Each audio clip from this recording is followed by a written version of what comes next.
Hi there, and welcome to Fellowship of the Ring Pull, a weekly hour to blether and talk about the industry and things that have come up. This week is NAMM, and there's one particular object that has been released to coincide with NAMM that I'm interested, but would be very interested to hear what you guys are looking at as well. We've got a moderator, Simon, who's over in Glasgow, who's looking at the comments that are coming up on YouTube. So if you've got any things that you're excited and interested about, check those out. For viewers on Instagram, you'll be pleased to see we've actually managed to figure out how to get this going out of YouTube and Instagram, so you'll be able to hear the people as and when they join on Google Meets, which is linked in the video description down below for YouTube watchers. You'll be able to hear what they're going on about.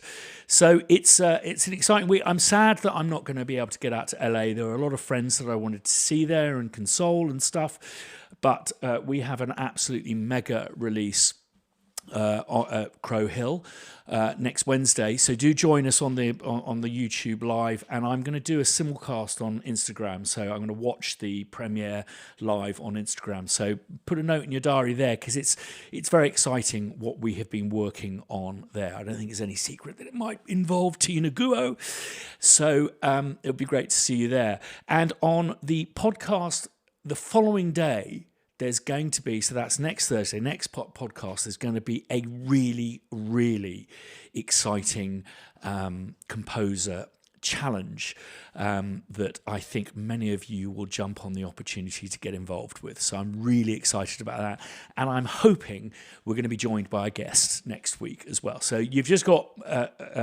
little old me today talking about gear and some other bits and bobs.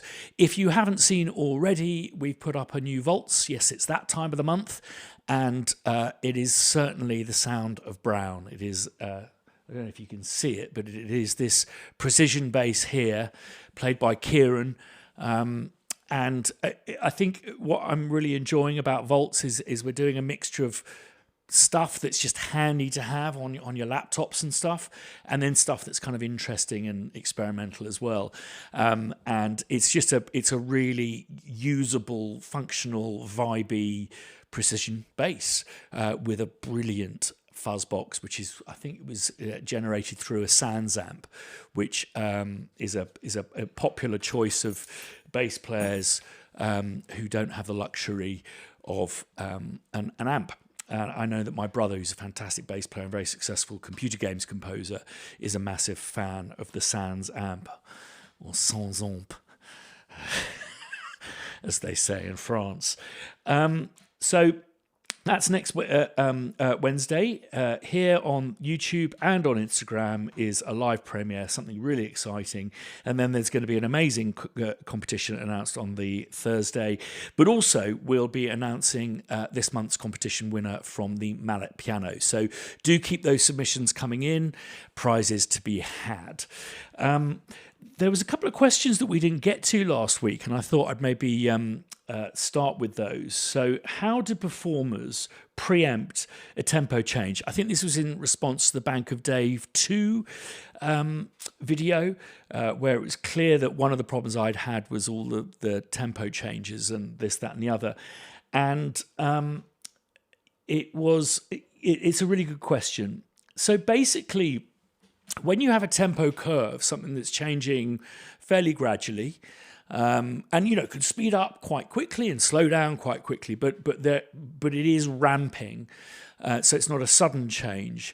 What you tend to do is allow the players to run the click a couple of times, and what you'll notice that they always bring one of these with them is they'll make notes on the score. I don't know if I've ever really seen what they actually say, but I think it's probably just faster, quite a lot quicker, speeds up towards end of bar, and they learn it. Another thing that we do is, if it's a very sudden tempo change, which does happen when you're, it's like a smash cut to something else, what we will do is we'll print the click and then just like 2 bars of click and drag that back, mute everything else out, mute the previous bars or measures, as our American cousins call them, and then just feed them click and no backing track, no previous take, just new printed click, and in they come.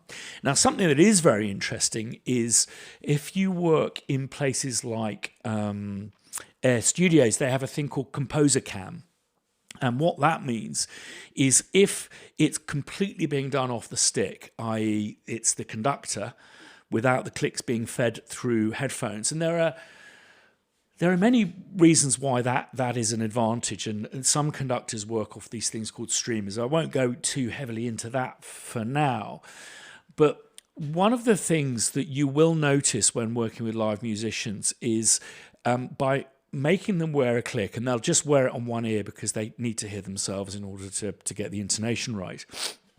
What you're actually doing is denying the player 50% of his or her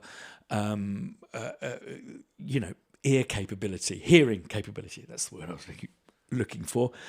And in so doing, when you actually get the cans removed, you will notice a marked improvement, certainly a sense of slightly more confidence in the playing if they're playing off the click. Also, the click's a pretty horrible sound. Most studios come with these horrible Bear Dynamic white single, so there's a strap this side that stops here, and then you've got this can. They're horrible, tinny sounding things and not comfortable. They've got a really sweaty band, and they're just not particularly pleasant things to wear. And musicians tend to prefer playing with each other than to this rather annoying click, which must be a sound that absolutely haunts them. So this Composer Cam thing is basically what they do is they have a video camera synchronized, and when they play back the various different takes, it plays back the composer conducting. And what this enables them to do is to do, say, for example, with Air Studios, you very rarely will record a whole band at once. One reason is because Air Studios is actually relatively small. The floor footprint is really quite small. I think it's smaller than Abbey Road 2. It appears to be huge because it's very tall and then it's got these galleries, but actually the floor space is quite small. So you've got that factor, but also when you have the brass players, they're really, if you've got a string section and woodwinds and brass, or just string section and brass, they're pushed right up against the wall, and that reflection has an amplifying effect, which basically means the strings really struggle to get above the brass. That's in the hall at Air Studios. There are different challenges in Abbey Road 1, where simply the size of the room seems to swallow up the sounds of strings. So you need quite a big, proud string section there because you don't have that amplifying quality of the hall at Air Studios. So there's kind of gives and takes on both sides. Needless to say, most of the time at Air Studios, certainly, you will overdub the brass. And if, say, for example, not that he works there that often, but if, say, for example, it was a Harry Potter score with John Williams, you'd basically want the players to be playing off his stick. So in order to do the overdubs, you need a video recording of that. So that's Composer Cam, which you can use at Air Studios. Another question was, when will Piano Book become Audio Inc.? I don't know. This year has been, or rather the last kind of 12 months has been unbelievably busy. We don't have the full complement team here yet at Crow Hill. So I myself am currently doing all of the web design, all of the packaging design, all of the user manuals, as well as the videos and all of that kind of stuff. So I've been absolutely, and I'm still working as a composer, such a tart that I am. So things haven't been moving as quickly as I would have liked. However, I do have some Audio Ink stroke piano book news, and that is tomorrow I'll be doing a piano book catch-up, and I've been repackaging all of my sample libraries. So I'll be reposting 29 sample libraries. So for many of you who have joined Piano Book in the last couple of years, there's a whole new host of stuff that I've made, and there's some really, really cracking stuff in there. But more news will be coming then, and in fact I may touch on it tomorrow. But basically we are struggling with funding. So we are looking at solutions there, and I've got a meeting booked with a lawyer, which I'm going to film because I think it'd be interesting to watch this process. But I'll be having discussions with them about the crowdfunding opportunities. I do think it's really still a very, very exciting project and something that I'm prouder of than anything else in my professional career. But I tend to overpromise and underdeliver, such is my enthusiasm for these various different projects. But Crow Hill is really taking it out of me. Some of you may have noticed on my last video that I've got a new mouse and a new keyboard. That's because I've developed really horrible RSI, not from playing, not from using the computer to make music, but actually using my laptop to do all of the work. I work on this thing called Figma. And basically because of the way that these trackpads work, these two, and this just really hurts just to do that, to do bunny ears. So I've got this pain going all the way up my arm with this. It feels almost like a bruise here, and it goes up around the back of my head and into my left shoulder blade. So I really have been putting the hours in with Crow Hill. So apologies if Audio Ink isn't moving along as quickly as I would have hoped, or indeed you. So that's something to look out for tomorrow on this channel. YouTube is a Piano Book stroke Audio Ink catch-up, where I'll also be profiling some of the Advent calendar products or free sample libraries that I didn't manage to get to on my Christmas broadcast. So that's something I'm really looking forward to highlighting. And that, so that's where we're at the moment. Hello, Instagram. Just always feel that I'm kind of not paying attention here, but quite a lot of people join on Instagram, and I'm hoping that you're preparing the sound. I guess we don't have anyone joining us on Google. We've got a shy bunch today. So, here we are. Brilliant stuff, Simon. Thanks for welcoming people on. Hi, Kent. How are you doing? Doing well. How are you? Not too bad, not too bad. Your microphone's loud. Don't change anything. We've just got our producer Alan has just suddenly jumped to life. He almost had his feet up on the counter there. How are you doing? I'm doing fantastic. It's funny that he jumped, because I actually, starting Sunday, I am beginning a concurrent scoring of back-to-back 2 horror movies. That's gonna be interesting. I've never done 2 of them back to back. After, basically, at the end of February, one film is going to be in the can. The following day, the next film is going to begin, and it'll end the end of March, beginning of April. Oh, it's great that you're so busy, though. Oh yeah, but it can be quite tough sticking in one genre. Between, I think that we all yearn a bit of contrast in our lives. Have you done horrors before? Horror has been a genre. Well, for one thing, I'm a huge fan of horror. But for another, horror has been a genre that I started with and have been doing loads of. And in fact, a few of them. There was a short film I did where predominantly it was written for Alice, effectively, because it was an all cello score with some backing stuff on the side.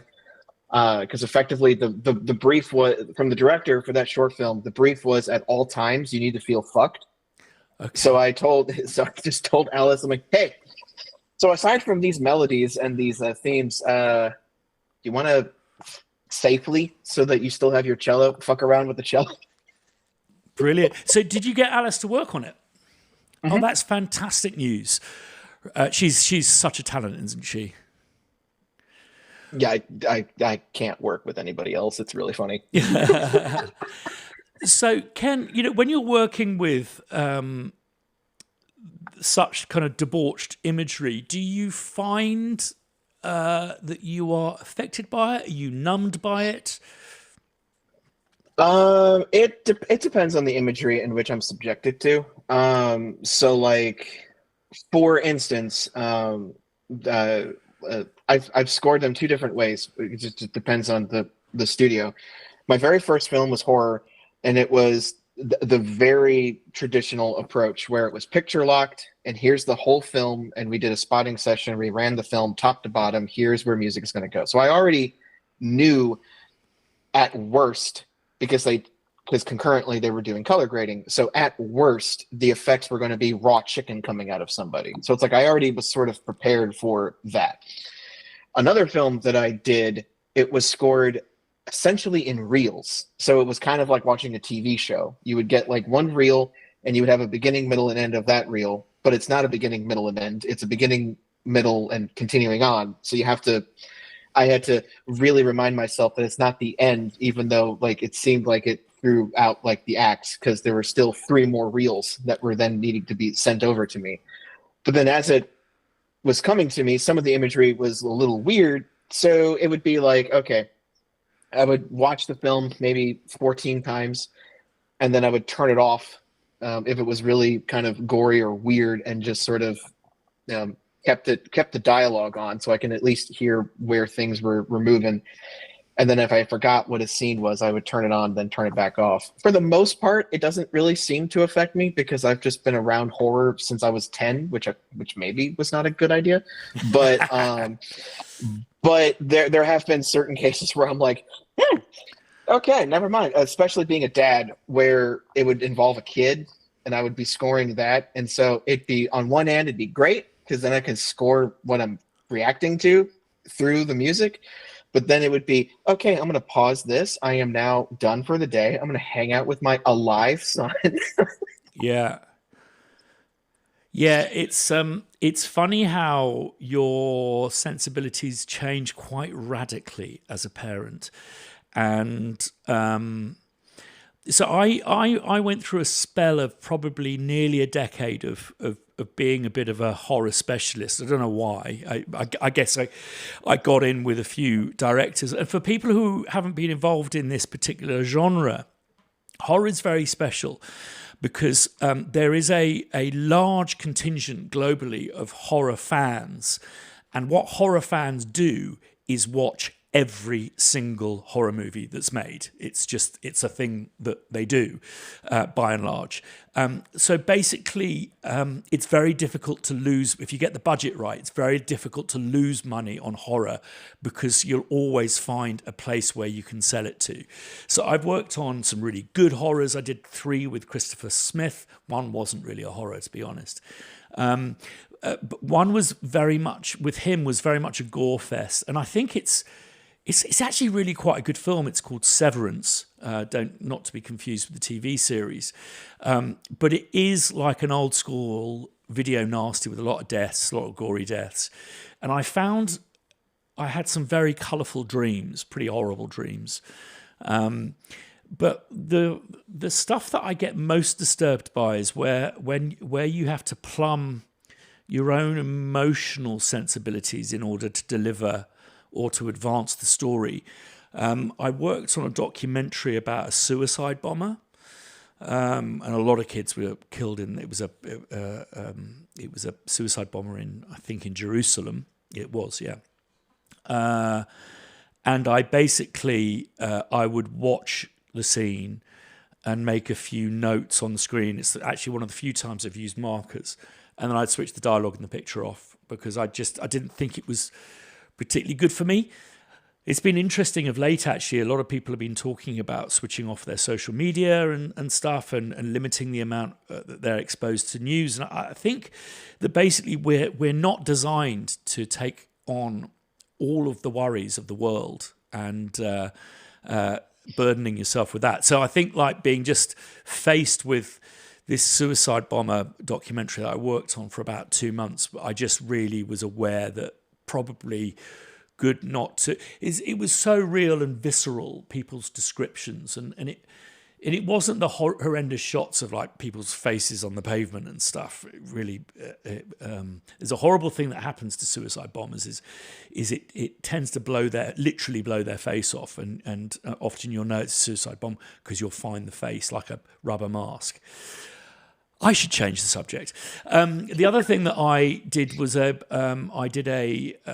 it was a massive film out in France called Le Rafle, which is about the roundup of Jewish people in Montmartre, and it was about a lot of kids being sent to concentration camps. And that I found, because I think I'm right in saying I'm not some kind of method actor composer, but I do think that you are searching for within your music, you're searching for something within yourself to react to it, and therefore you're having to be particularly analytic of what is being said, and as Charles has said here many times, these little micro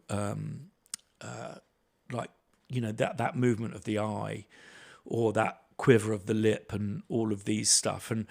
And I have found myself occasionally, when you just hit that, dare I say it, I wouldn't call it, maybe not sweet, but that's that ache, where you hit that ache, that I have actually just burst into tears, but in a way that was almost like a sneeze. It was not something that I could have stopped voluntarily. I don't know if you respond to that at all, Kent.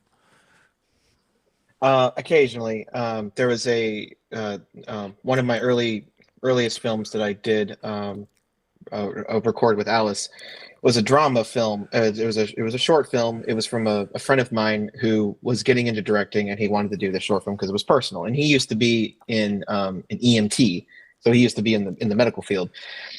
And it was also about suicide and. Suicide, like I'm sure everyone here has at least one story that they can relate to suicide. It's actually kind of sad how prevalent it is.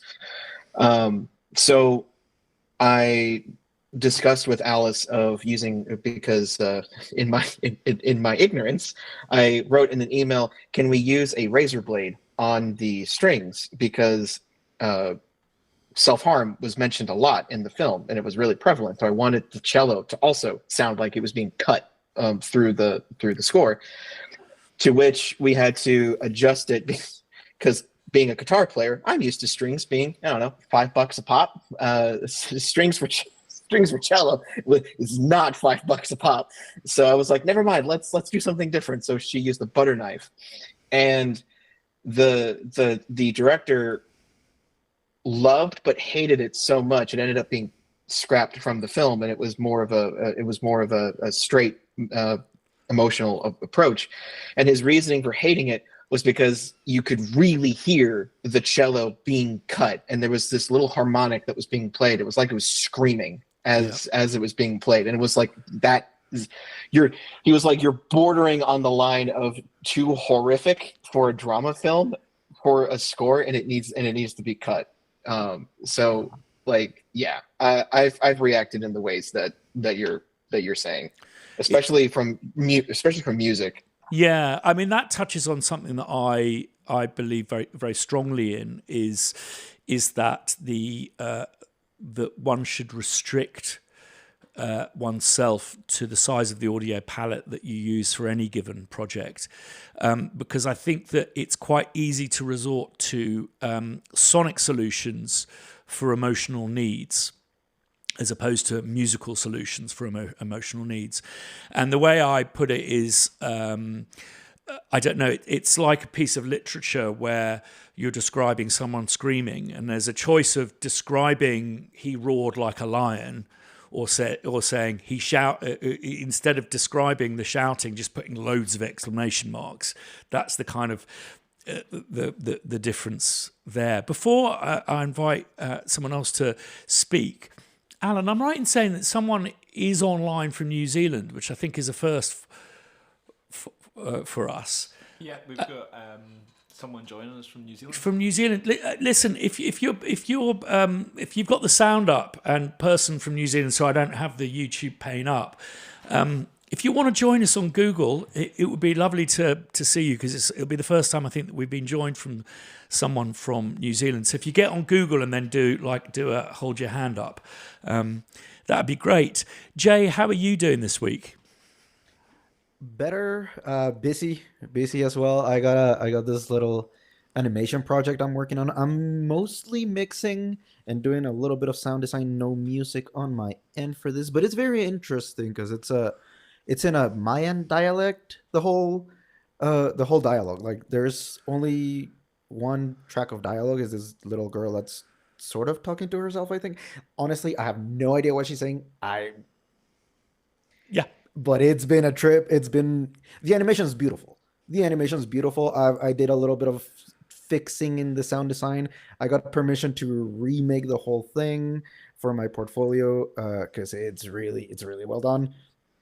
But yeah, the dialogue, no clue what's happening, which is very interesting because it's like I turn it off at some point because it's like, I don't know what this is even saying. But at least, Jay, you're not alone there. I don't know if there are many Mayan speakers out there.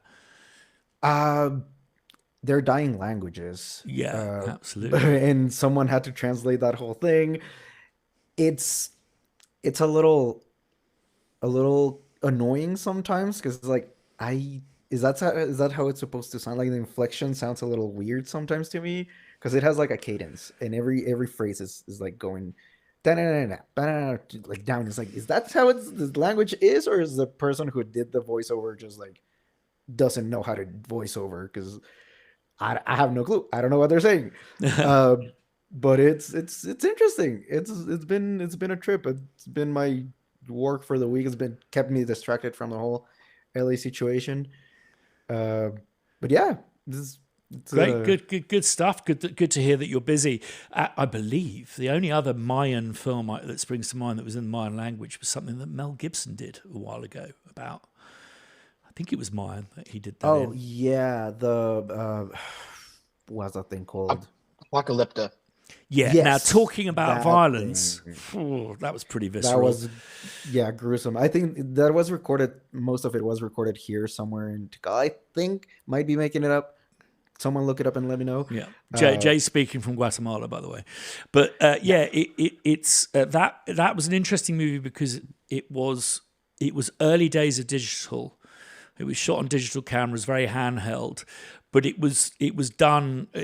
Pretty much the whole thing is outside, and I think it probably hasn't aged well because I remember even then going, "This just looks like a TV show shot outside." But yeah, there we go. So, I don't know if anyone going to NAMM this year. I was hoping to, but I'm just simply not going to make it this year. And I wanted to go out to LA to console some friends and stuff, but it's just not been possible. But there's been several things announced, but I don't know if you guys have seen this. I'm perplexed by it, and it possibly might be the way that they're marketing it. But if you show my screen, Alan, Neve have introduced this thing called an 88C, which is basically the same form factor as their portable interface, which I absolutely love and raved about. Can you remember what that was? That an ATM, the portable? So. Yeah, and basically it meant that you could take a Neve mic stroke line pre on the road with you, and good AD converter, all of that kind of stuff. It was boxed in this box that would suggest a certain price, but actually I think it was like $1,000, over $1,000. So, but I suspect it's done really well. Otherwise, they wouldn't adopt this form factor for another product. So this is the 88C, and it's basically a dual compressor. And I think it's torn out of one of their 88R consoles. Now, what's very interesting about it is, and I think they will have some returns of this because thickos like me would assume that in this form factor that it's a digital hardware device that you can plug into your computer. And this isn't helped by their use of language here. So the USB-C powered convenience.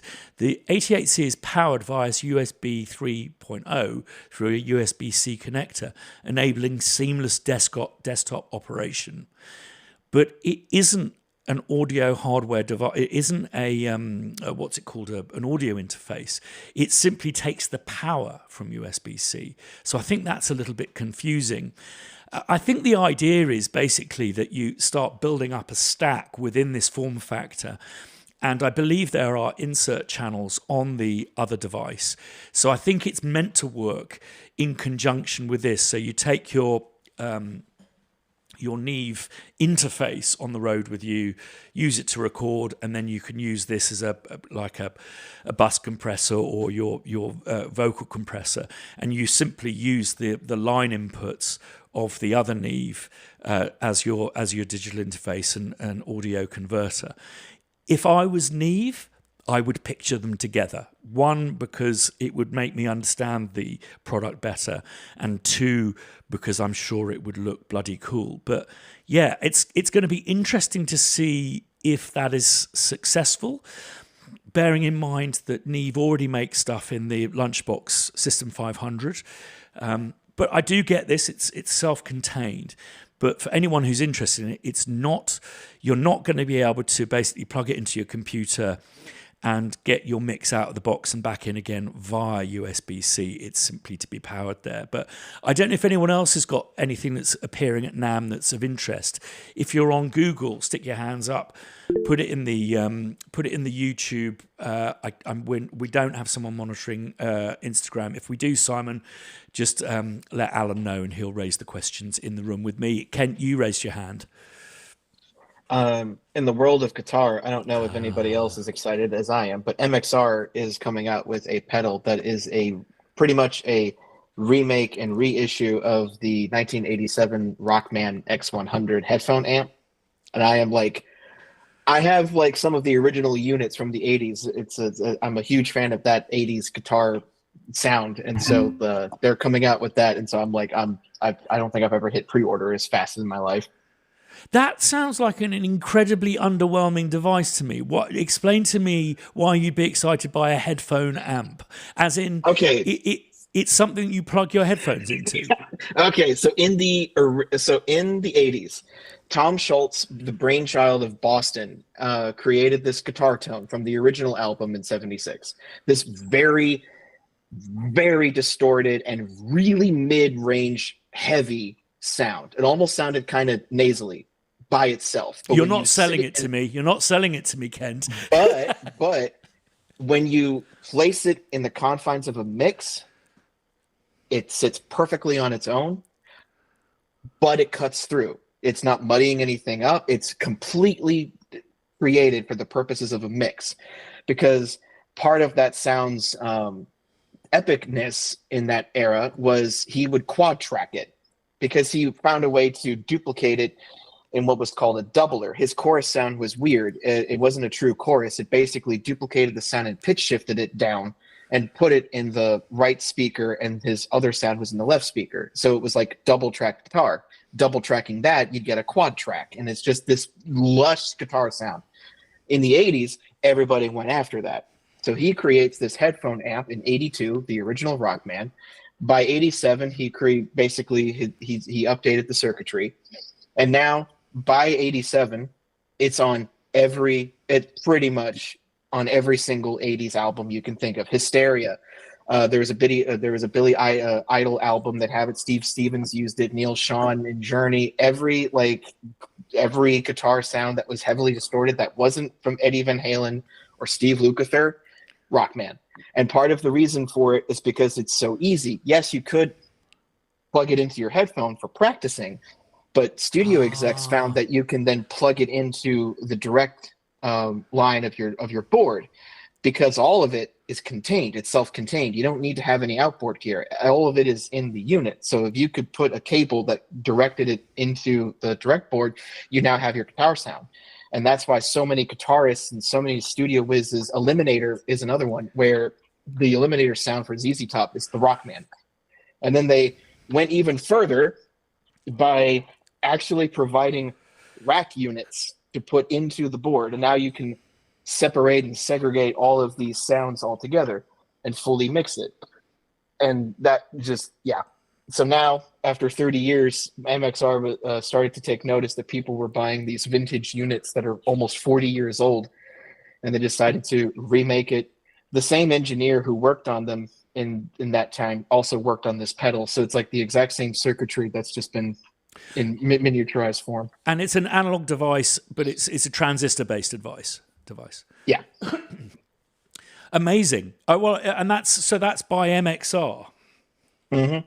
I mean, it's interesting that I opened talking about this new amp base that we've just put out on Volts that uses the Sans amp, and I think that has been a similar thing that you described, but for bass players. Of an age where people it just were really kind of DIing stuff and not bothering to set up backline and stuff. That's very interesting. Jay, you've raised your hands.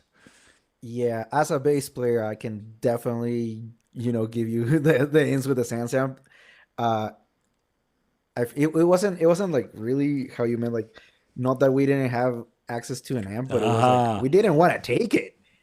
And bass amps are heavy. Like, let me show you. I have these right here. That's a standard orange guitar amp. This is a Bassman 150. They don't make these anymore. This thing is 50 pounds. I don't want to take that with me. I do not want to carry that thing around. I do, but I don't want to. It's big. It's heavy. That and most bass players have had their driving license taken away from them. Sorry. Mine is expired and lost somewhere in a closet in Los Angeles. Not the point, but yes. Yeah, like you don't want to lug that around. And turns out, like, as we have known from bass players like Carol Kay, even what's this guy's name? People like not Marcus Miller. What's this guy? Motown, in the Motown era, the precision bass going straight to the console was the sound. Yeah. That was the sound. So everyone's like, the hell do I need an amp for? Yeah. I can just plug in DI. So the Sans amp was a solution to give you sort of like an amp sound, because it sounded better. It has a distortion built in, which is beautiful. Yeah. Well, my brother, I'm excited to see what they do. My brother Joe, who does like the AAA computer games, he absolutely swears by. I think it's about audibility. Oh, yeah. I think that the distortion adds an upper harmonic that makes it just more audible. Yeah. Whenever he's provided me with a bass track with it on, I've always gone, why have you put that on? And he just goes, trust me. It's got this little fizz that doesn't, to me, sound too ampy, but it sits in the mix. And anyone who's DI'd, I mean, that's a testament to Marcus Miller's playing, is you have to be so disciplined as a player to be able to, because basses are so incredibly dynamic, and for it to just sit and also achieve that repetition that you'll want out of a bass requires a huge amount of discipline, which is why I think a lot of bass players like to put it into an amp, which kind of just does a bit of that a little with bit, little bit of compression. And also, that's one of those things why I say like guitar is not the same as a bass. Like you cannot play bass as a guitar player. It's not the same instrument, dude. But funny enough about NAMM, I want to know. As a bass player, sounds weird for me to say that, but I'm interested in new keyboards because I've been teaching at a church, which is random for someone that's not really religious. But I end up somehow in the worship music environment lately. I just saw yesterday, 2 days ago, Roland put out a new keyboard. It's beautiful. Okay. It's against the Nord is like a Nord. The Roland's answer to Nord, and I have questions about that for you, Christian. Like, because you've been using a Nord for a while, but do you use the Nord, or is it like a very expensive MIDI controller? I actually gave it to a friend. Who showed more enthusiasm. I just simply wasn't getting use out of it and wanted to see it to it. I have a series of people who have equipment on what I refer to as permaloans, where they it's definitely mine, but they get to keep But you're it. not getting it back. Yeah, I'm never. It's like lending, the worst kind of lending a book. So Roland new synth, because I also saw that Roland, they just won't give up on trying to make a guitar that can also be a banjo. I don't know if anyone's seen that. They do Come crazy on, stuff it's that, like yeah. bring back the Their Synthax. Roland new synth. Well, I can't find this new synth, but I will check it out. It's called the V stage. A V V stage, yeah. V stage. It's a Nord. Okay. The layout, you see the layout is the same thing. It's red. Okay. It's And- red. I just saw it yesterday. Not cheap. No. Like it's a $3,500. I've actually got it up on my screen here. 4,000 on the 88 key one. Okay. Oh, see if I can No, reach out it's- for a review it's a copy. Nord. Yeah, it does look very Nordy. Yeah. So I'm interested about that kind of thing because that's Yeah, what they use in churches. you yeah, know? It's kinda absolutely. the thing. Is it Iago we're talking to? I saw you hold up a. What was it that you held up there? Yeah, it's me. I'm around here. You held up a device though. Was that a Rockman? No, it was a Sansamp. You guys Oh, were yes. talking about Sansamps. The old one, mine that I use. Yeah. Where are you? Remind me where you're calling from, Iago. I'm from Brazil. Okay, Yeah. fantastic. Just love the initiative here from the fellowship and everyone. Thrilled to be here, talk with you guys. The weeks that I can hear it because it's just on my company time. So today is my off day. So today I'm here with you guys. Talking of off days, my kids have been given the day off school tomorrow because of high winds. And it's the first time in this country they've used that alert sound on your phone. So the winds are going to be up to 100 miles an hour, which we're not equipped to deal with. So there'll be lots of old buildings falling to bits up here in Scotland. But that's by the by. I'm not going to come to you, David, because you're driving and I don't want to distract you. But is it swoosh? Scrooge? Sarouche. Sarouche. Yeah. I'm so sorry. I've got this small screen and the names. If you're on a pale background, I can't see them. So sorry, Sarouche. Oh, yeah. Where are you speaking from? I'm in Vancouver, or a bit outside Vancouver, Canada. Yeah. I'm Iranian, but I live in Canada. Yeah. And how have you been? Are you busy? Yeah. I've actually been working on a new sample library over the last week. I grabbed my this old bow that I have, and I've heard of the musical saw. I don't know if you know much about that. Oh yeah. Yeah. So I don't have a saw, but I have this ruler that I decided to sample. I couldn't get much out of it, but I threw it into like granular synths and stuff. And it's sounding pretty cool, yeah. Sounds amazing. Yeah, I worked with a saw player once, and he's, to name drop, he's Tom Waits' saw player. But they're incredible instruments, particularly when you work with modern saw players who not only make it sound like a cross between an opera singer and those Moog things. I always forget the name. Theremins, thank you, Alan. Theremin, yeah. Yeah. But also uses it as a percussion instrument and played it with a. It's kind of like a really offensive, and excuse me if I offend with my pronunciation, guiro. He uses it with a screwdriver going down the serrated edge. It's making my teeth, back of my teeth go just thinking about it. But like tapping it and going, and then he had a pickup on it as well. So which was a very kind of shit pickup, but good. Something that I imagine Tom Waits would approve of.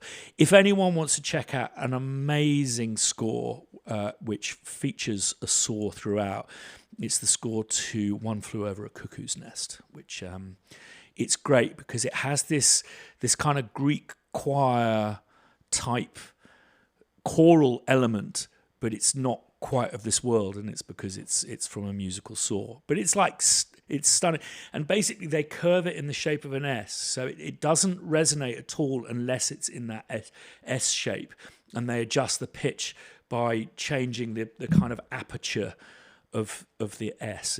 It's really quite incredible. And I used it. I got this session player in on one of the worst films ever made, called "It's a Boy Girl Thing."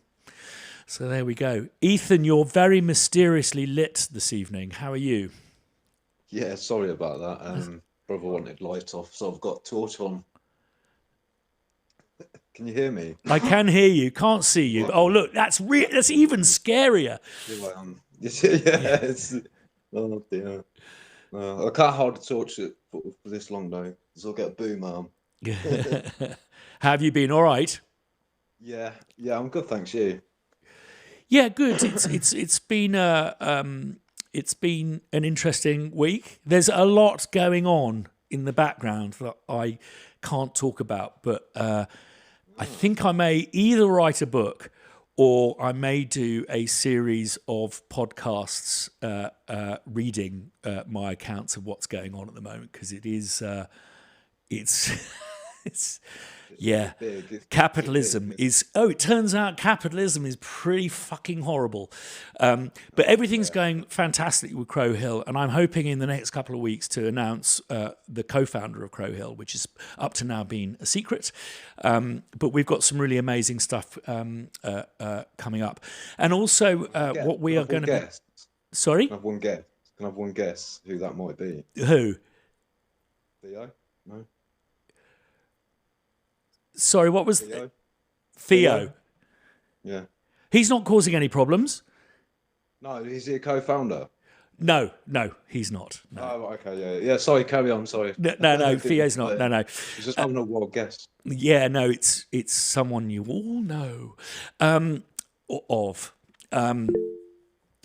David, how are you doing, sir? I just wanted to, sorry, I didn't mean to interrupt the flow of what's going on here, but it's the first time I figured out how to sign in on these. I'm Irish, living in New Jersey, in snow-covered New Jersey.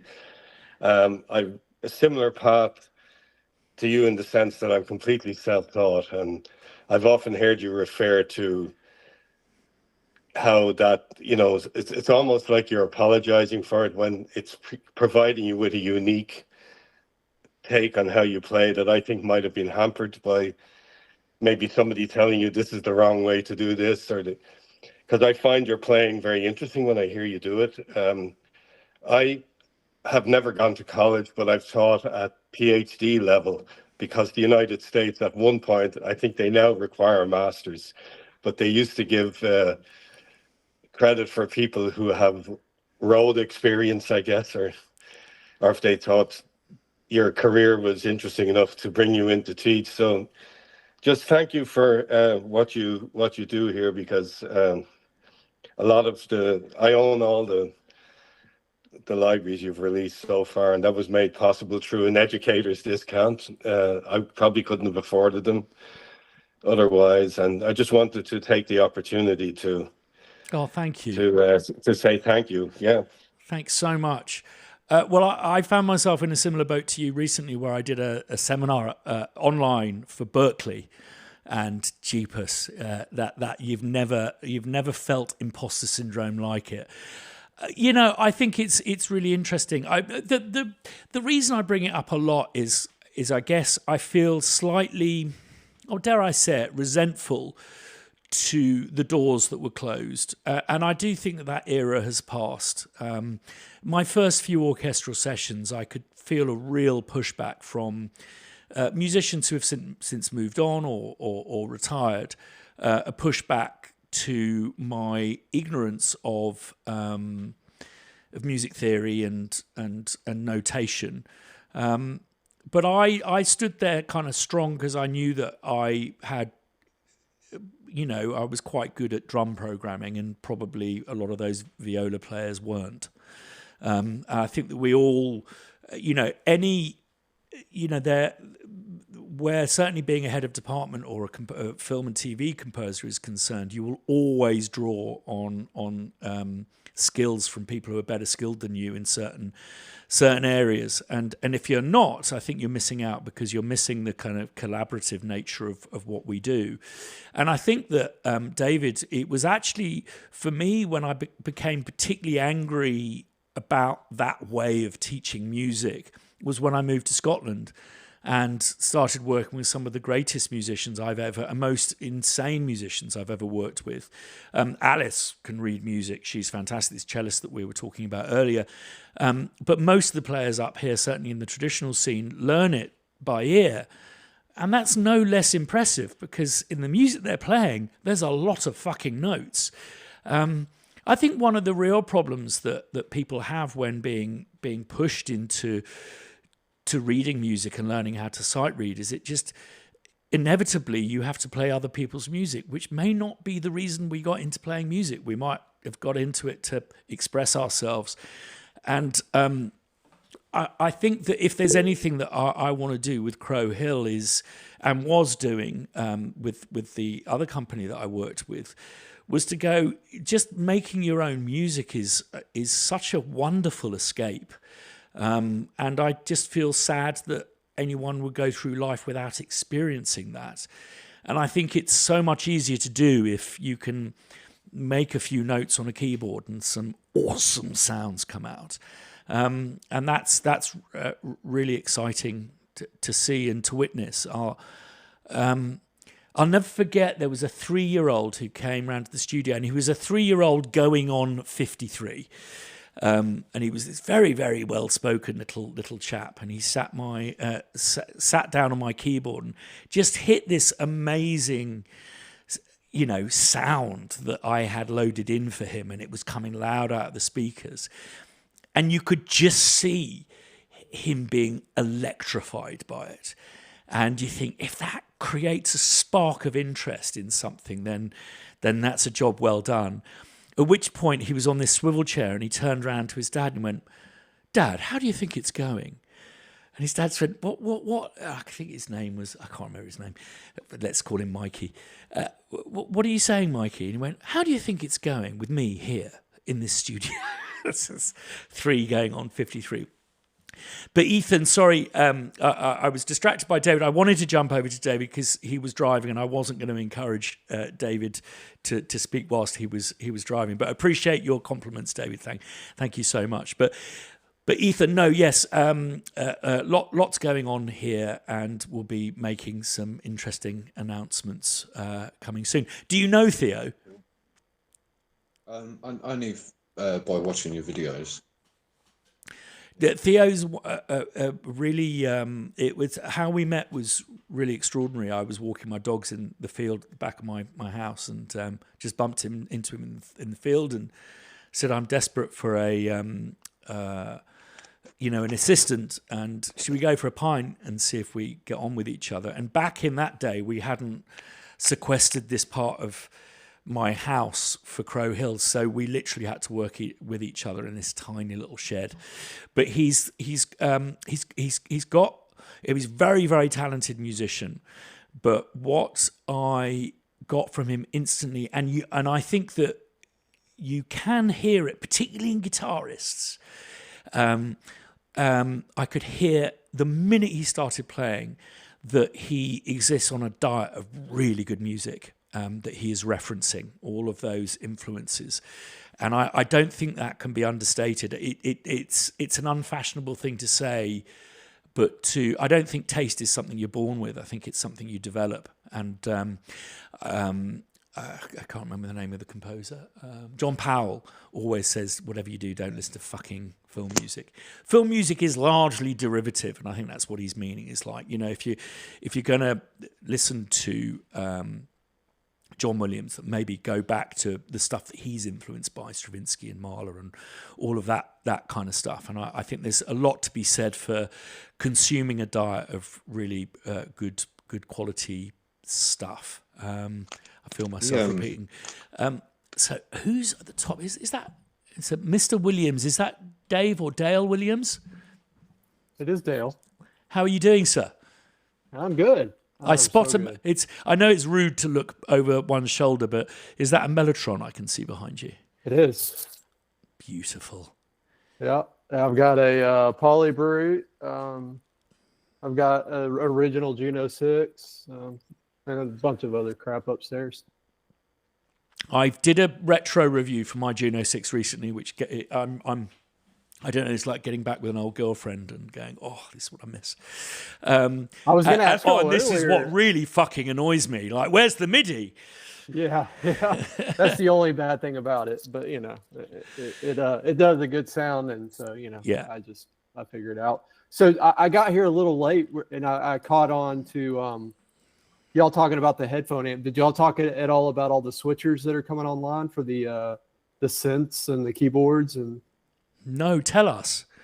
Yeah, so, you know, listen, I'm nobody special. So I've seen on Gearspace that is it Flock Audio and Heritage both released synth switchers. So basically, you can plug in 12 synths at one, and then you can select through them instead of having to go through a mixer. Yeah. And so Heritage released one, and then Flock, I believe, I don't know if they've released it. They've announced it, but I don't know if they've released it. But I've always wanted one because I have to use a mixer to run them and not burn all my channels on my interface. Yeah. And so I have seen those and I didn't really get it, and that's because I'm surrounded by patch bays and inputs. Yeah. But I do get it if you're not going to bother with that and you don't have a mixing desk, the impetus to go out of the box is reduced by that whole going around the back of your rack thing. Yeah. And these are like they're quite attractive looking knobs as well. Yeah. Yeah. I think they look good. The Flock thing looks a little I'll let y'all be the judge of it. But for me, because all my pianos and synths and whatever are kind of away from my rack, which my rack is behind here.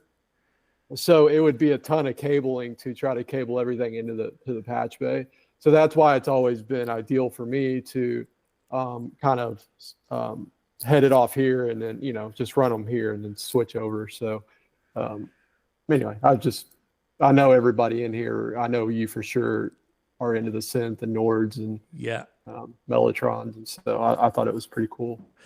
I've just shot a retro tech review of my Jupiter 4. Boy, oh boy. It's really interesting actually doing tech reviews because you know what we're like. We get things off eBay or pull something out of a box and just like work out how to use it, and that's that. I've never really understood these synths. But what is really fascinating about using the Jupiter 4 is understanding, a synth, probably the last Roland synth that was designed to go on the road. It was before synths became these things that sat to one side in a studio, were MIDI'd up, and because it's only 4-note polyphonic, it's really designed really for you to play 3 notes at a time. And as a consequence, by design, the stuff that you can do with your left hand really subtly does stuff to the sound that is just so beautiful. The way it's all wired up is really weird, the way that you've got different oscillators and modulators controlling the same thing. So you can make it sound absolutely awful as well. There's a number of times where I thought I need to take this to the repair shop because there's something not right here. But it is this weird interaction that it encourages you to do with your left hand. So that I think I'm going to be bringing that video out on Monday or Tuesday, and it's like it channels your inner Tom York. That synth, it's really fab. Really. Do you mind if I share a quick story with you? Oh, please do. Real quick. So I'm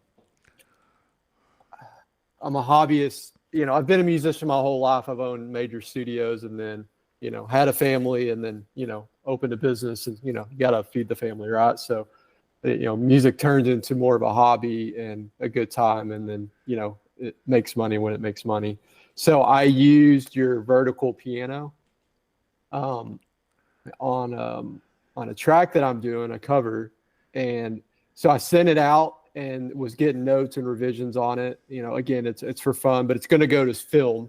And what was really funny is there's a couple of guys in there that are semi well known, and they're like, "What piano did you use? We need to sample that thing." And I was like, Yeah. it's already sampled. They're like, "There's no way that's a sample." I said, "It is." And I thought that was a real good testament to what you guys did with that piano. Thanks the so authenticity in it. I'm currently trying to make a piano that makes me. I want to create a workhorse piano. I think the thing that I discovered when I developed the soft piano, which I think has had something in the region of 1.5 million downloads off Labs. Wow. That fingernail on D3 really haunts me. Like I'll be watching anything and I'll go, oh, that's my fucking fingernail. This moment in time that happened 14, 15 years ago, maybe even longer. That discovery of making, capturing something that just does one job from an instrument that's designed to do all jobs, the piano, was a revelation. But I do think, and I love the vertical piano. I used it on a job recently, and it does sound like a real piano, which is useful. A real piano, the kind of piano you get in someone's house, not an out of tune piano, but it's you know, they play it often. Put it that way. Yep. I'll come off the vertical piano because I never want this to be a plug fest. But I'm at the moment just. What's inspired me was this. We made this thing called the Imperial Electric, which is taking the best bits of electric pianos and combining them. And I've got like basically 3 pianos that I can get to record. And I thought it would be interesting to take the kind of thump of the hammer of that piano and combine it. And I'm doing all sorts of experiments with removing fundamentals. But it'd be interesting. I've currently, and I think that I'll be putting this on Piano Book soon, is I've created a silent piano. So it has everything but the note in, but it's all round robins. It's like deep sampled. But I'm quite interested to see what people do with it, because basically it means that you could take your Bontempi organ piano sound and give it a realistic, like it's being played by real hammers and this, that, and the other. Cool. I took your foot, the foot pedal noise that you have on the vertical piano, and I muted everything and I ran it through my my Neve reverb, my AMS 16, and it's got a really cool low end. So yeah, it's been really fun to play with it, and it's just got a really interesting sound that just doesn't sound fake to me. I'm glad you're enjoying it. I mean, probably a thing to we'll end as we started, which is talking about that thing of the dynamism of, say, bass guitars, and how if you're going to DI it, you have to be so disciplined in the way that you play it. I think that, and something I discussed in a recent video was about monitoring at correct levels, so that you can get the dynamism that you would get out of a real orchestra.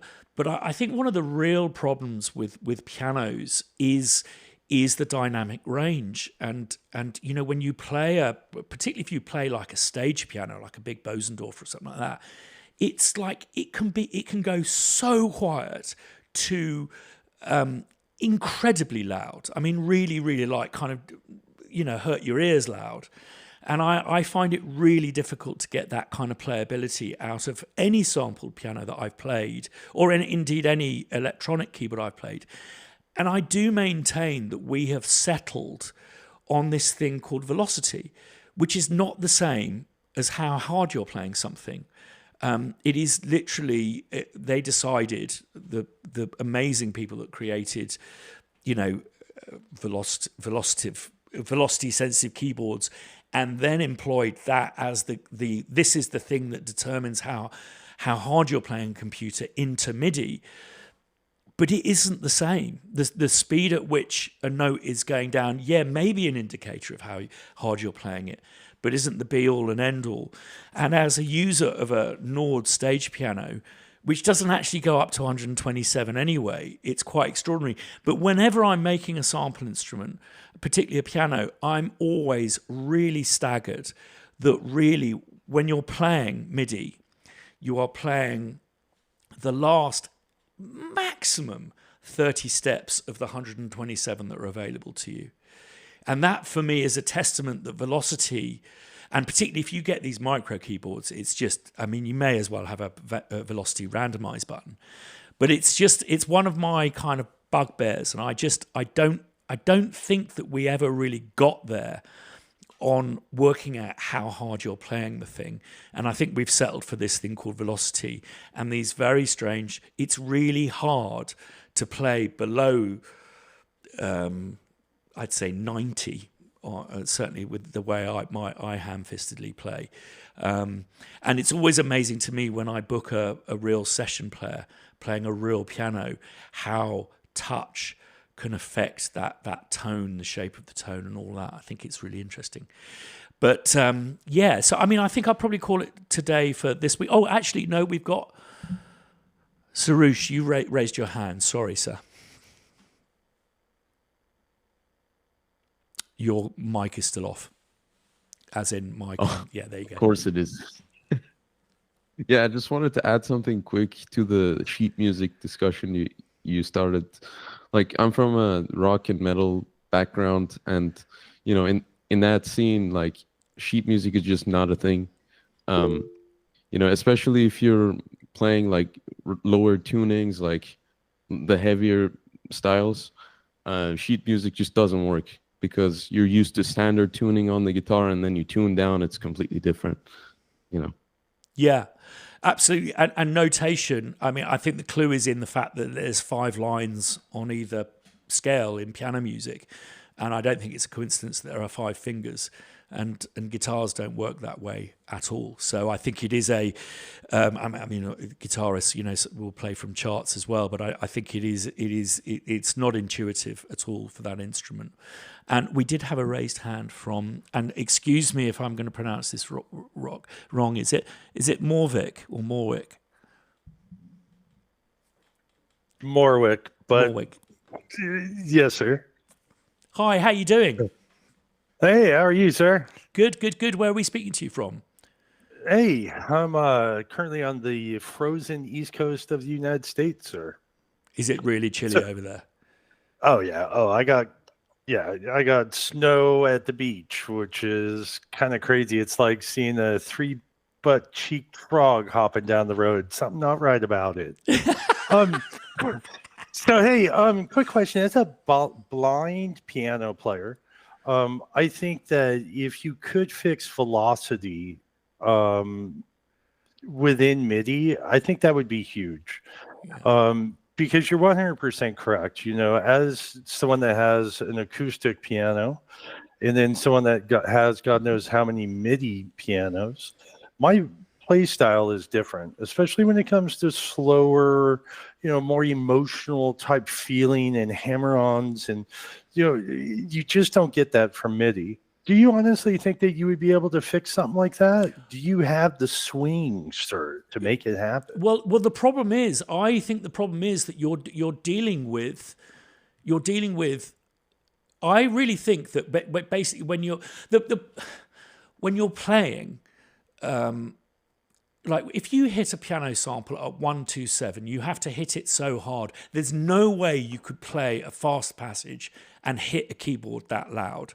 So I think in real terms, you're working with 15 to 20 steps of graduation in loudness and timbre. And I think if those timbral shifts between the steps are too noticeable, they become impossible to play. Whilst I'm going to really work hard to get this right, and you can do all sorts of stuff with velocity curves, the problem is sending a signal to your DAW or to your keyboard via MIDI. that tells it that it is below 90 is really difficult to do on any keyboard, no matter how. And you get like the Yamaha. I think that the original weighted keyboards, I remember the Yamaha KX88 was like trying to play anvils. It was so heavy that your hands would actually ache afterwards. And I think that there is and these Fatar keyboards have a hammer action, and there's an interplay there. But I think there's something to do with kinetic energy and weight, and well, pressure is pressure. No, it's not. But also, I think, for example, when I played, and I do hope it's still there, when I played this huge gong at the Woodshed studio in Malibu, there's this thing you have to do. You have to wake it up.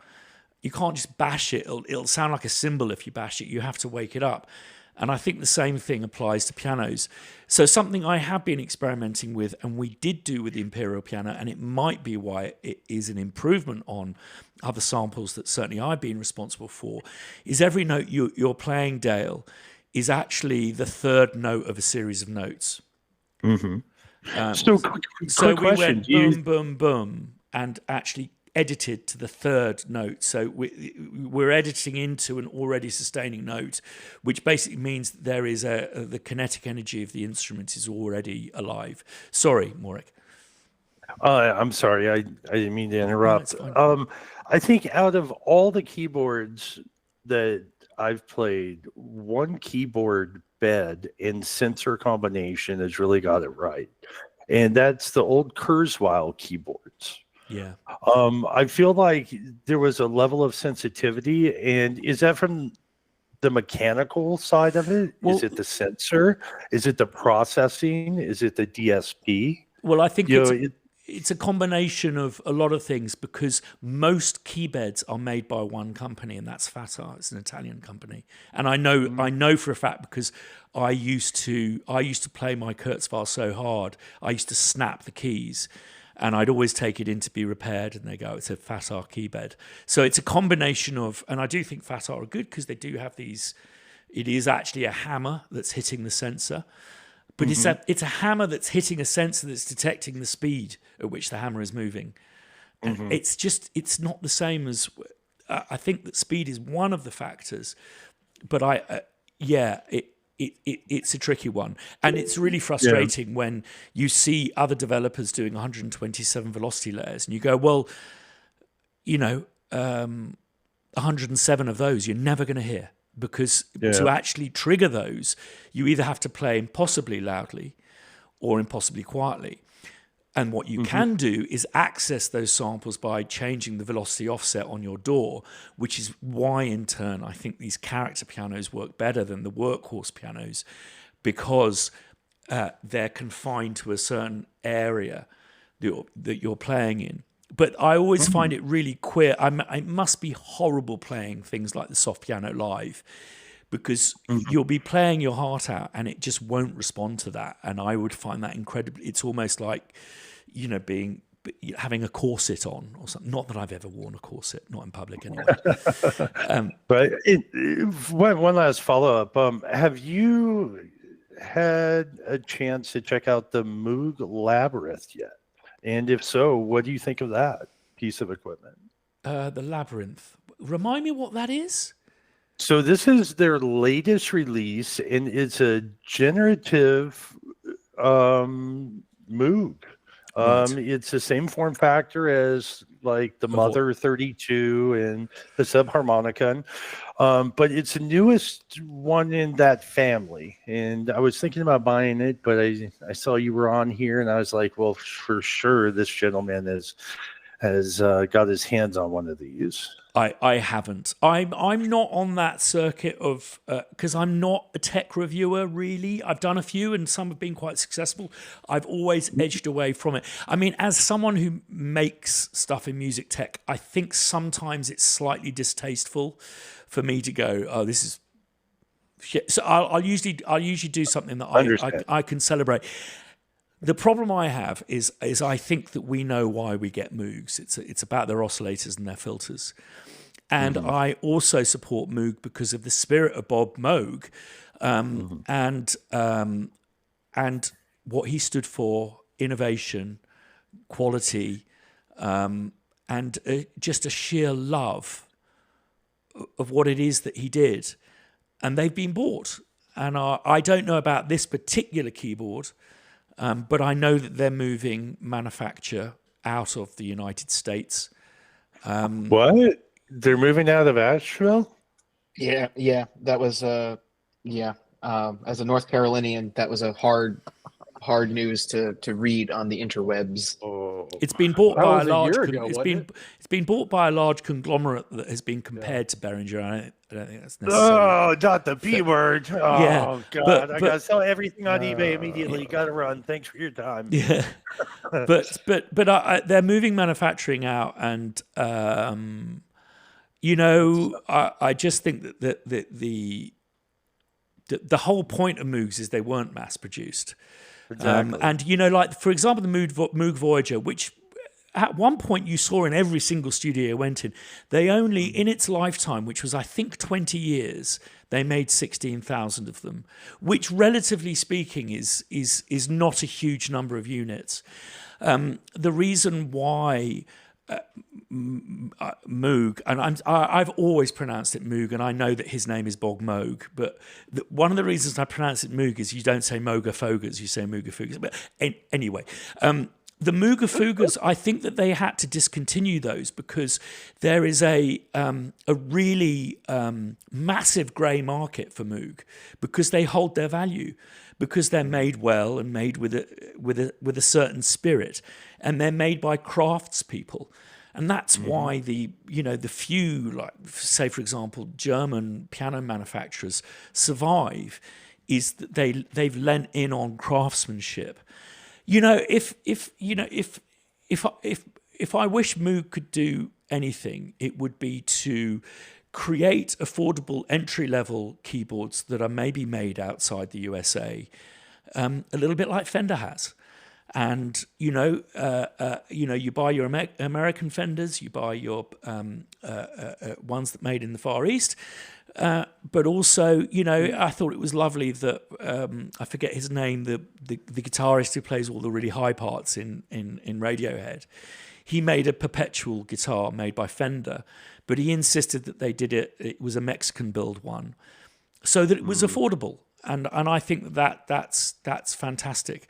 But I think That's it's kind of shameful, though, in a way, because like if you get like let's say a Gibson Flying V, it has a tone to it and a feel to it that if you try and get that same thing out of a Mexican built or Chinese built Flying V, I would equate it to trying to play kick yourself in the sack. It's really fun until you win, because you're never going to get that same exact tone or feeling. Yeah, I think I always compare it to Italian cooking.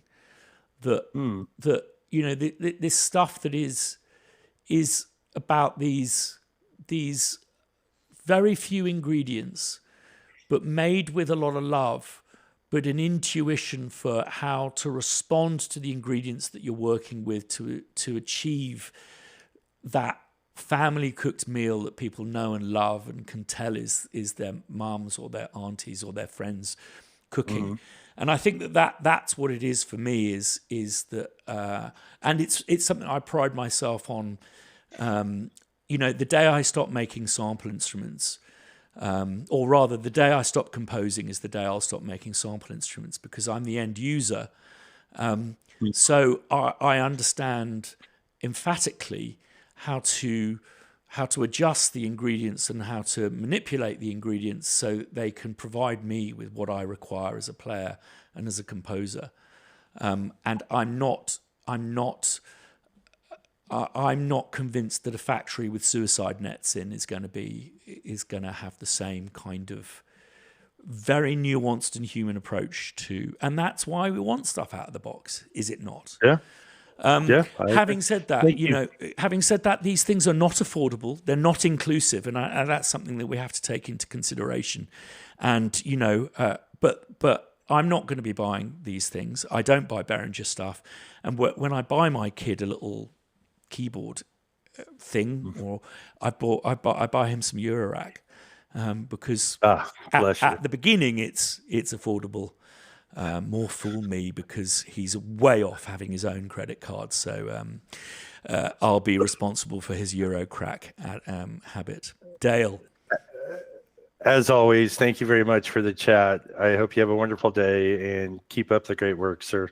Thank you. And I think that's a great note to leave it for today. I'm really, as I said before, really enjoying these weekly chats, and we're going to get this release out of the way next week, and then we're going to be making a concerted effort to really push this podcast, because I think it's lovely just to get together and have a chat, and I'll make some extra time more time in the future to elongate the amount that we can speak and stuff. But thanks as always to everyone who has joined, whether you're on YouTube, on Instagram, on Google Meets, and please do come back to me with any reports from NAMM, whether it be stuff that you've seen released remotely that you find interesting, or indeed if you attend in person. Always lovely to hear about lovely new kit. On that note, I'll leave you for another week. See you next week. It's going to be exciting.